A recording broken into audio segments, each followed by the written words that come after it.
All right, guys, unfortunately, we're not going to get to medieval Europe like I promised you today. We got some other things we could do. You know, I got an email yesterday that could make us all rich today. Cain, I'm pretty sure that's probably a pyramid scheme.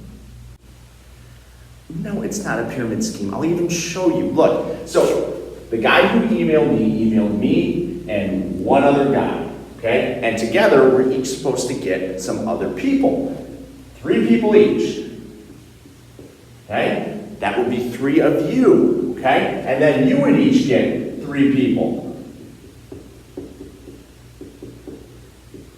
And so on and so forth. And really, in the long run, each of us aren't really doing any work, okay? And we're all gonna get rich by selling all these Cutco knives.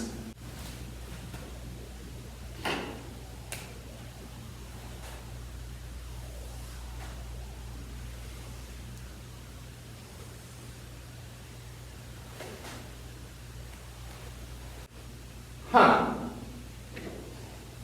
Maybe I should stop responding to those emails. And those ones about saving random princes.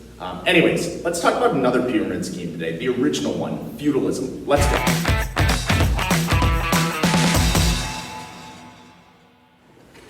Feudalism was the dominant form of social structure in all of Europe, and it really got picked up because there was no organization following the fall of Rome. With Rome's governors all gone, feudalism stepped in to replace it.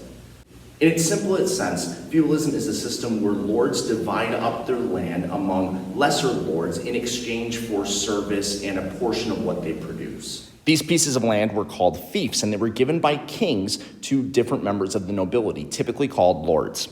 Now, in the end, the fief still belonged back to the king, but the lord had the right to do with the land whatever he wanted. A portion of it would have to go back to the king, as well as the military service of those who lived on the fief. Lords typically resided in famed castles, large fortresses that were meant to defend the fief itself, as well as serve as a resting place and home for the lords. In order to run these fiefs a little bit more smoothly and to keep organization and structure, the fief would be divided up into smaller pieces of land that would be ruled by individuals called vassals.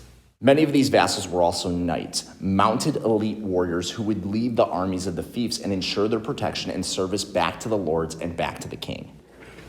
Knights have long been romanticized as those who wear shiny armor and save the damsel in distress. You know the stories. And to a point, that is true. These were men who stood up for the church and stood up for women and stood up for all that was good. In fact, they followed a code of chivalry, a code of honor that had them work and function in a certain way that was all dedicated back to a service to the church. Yet in reality, these people were probably pretty rotten too, just like most of the people in this pyramid system. And finally, at the bottom of this pyramid scheme were the peasants, the common people. These were the ones who actually farmed and worked the land. They got to reside on the fief in exchange for part of their gains. And even lower than peasants were the serfs, peasants who were actually bound to the land. They weren't exactly slaves, but they couldn't really leave either. They were truly just forced labor. This was the lowest of the low, but truly the backbone of feudal society. The majority of people in medieval Europe were peasants or serfs. That's just the way it was. So you all would probably be peasants. Does that make me your lord? In some ways, it does. Let's demonstrate how this relationship works a little bit more clearly. And we'll use some lifesavers to better explain. So let's say you, for example, are a peasant. You're going to work your tail off to produce enough food, not only for your family to survive, but enough to pay me back as your lord. Because I need to get a percentage of what you make so I can give it back to my king to show that my fief was profitable. So let's say, for example, one year you produce something like this. What you got there? I got 10 lifesavers.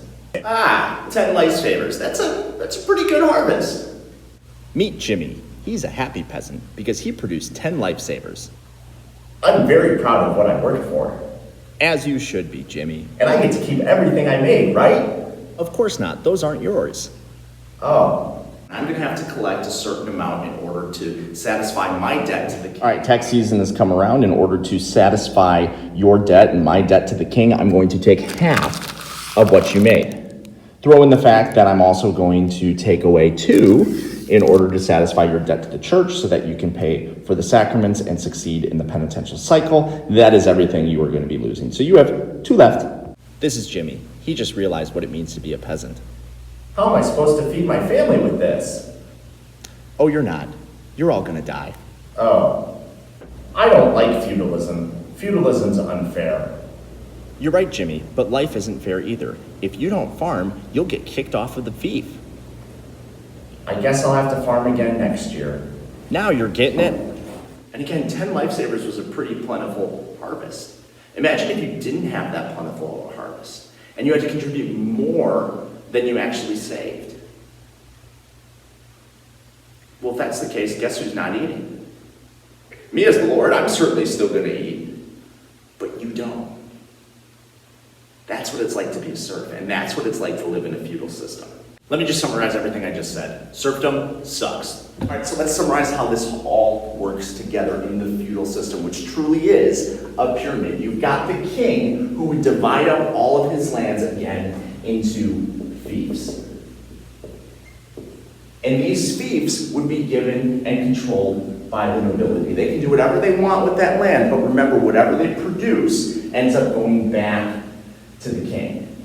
Now, the nobles would divide up their fiefs among the vassals and the knights, who would also, in exchange for military service, get to have some independence on that land. And on those pieces of the land, you would have your peasants and your serfs who worked very hard to farm that land, to allow it to survive, and again, get back to the king. And that's truly what happens. A portion of what the peasants make goes back to the vassals, and a portion of that goes back to the nobility, and a portion of that goes back to the king. Truly the winner here is the king.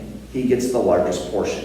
And in the midst of all that, of course, up top, we do have the church as well, who, as we covered in our last video, has control over all things. Remember, everything is tied to that penitential cycle as well. This is an unfair system, but it did provide a system of structure and order that came back to Europe after the fall of Rome.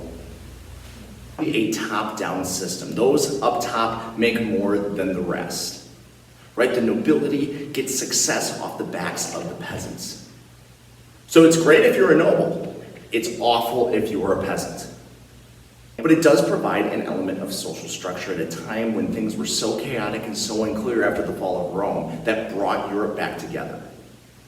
Yet at the same time, it also created divisions. Because now in Europe, you have all these different fiefs that have divided up all these kingdoms that were already divided as is.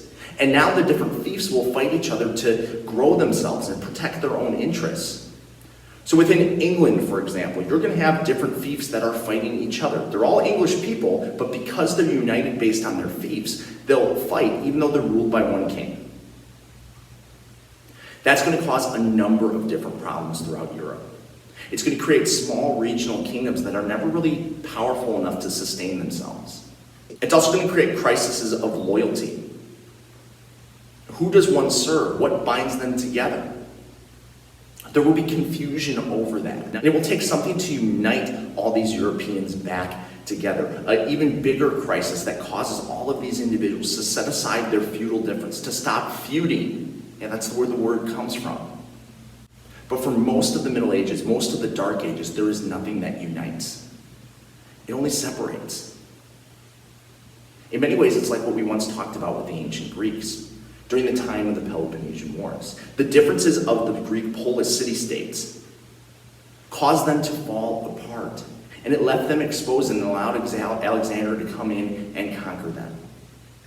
It prevented Greece from truly being great. And the same is true for Europe. They're never going to get back to what the Roman Empire once had as long as this feudalism system is in place. It's only going to create division. It's only going to be divisive.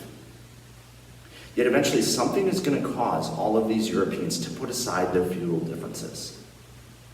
Something will happen that will cause them to come together for a greater cause. But that's a story for another day. Thanks for watching. We'll see you next time.